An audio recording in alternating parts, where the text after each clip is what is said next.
Welcome back, folks. Today, we're diving into one of the most intriguing aspects of finance, the stock market. Section 1, Understanding the Stock Market. At its core, the stock market is a platform where investors buy and sell shares of publicly traded companies. Essentially, it's a marketplace for ownership.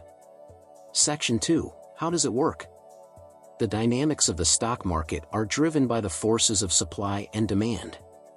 When more people want to buy a stock, its price goes up, and when more people want to sell, its price goes down. Factors such as company performance, economic indicators, and geopolitical events all play into this intricate dance of buying and selling. Section 3, Exploring investment options. Investors have a myriad of options when it comes to investing in the stock market.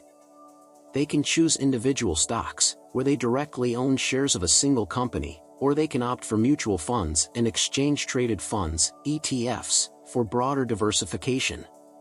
Each option has its pros and cons, catering to different investment strategies and risk appetites. Section 4, Risks and Rewards. The age-old adage, with great risk comes great reward.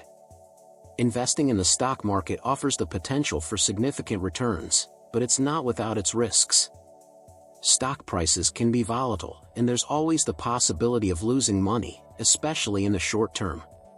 That's why it's essential for investors to do their homework, diversify their portfolios, and adopt a long-term perspective.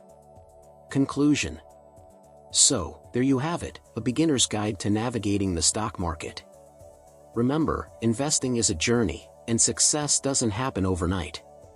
Stay informed, stay patient, and most importantly, stay invested.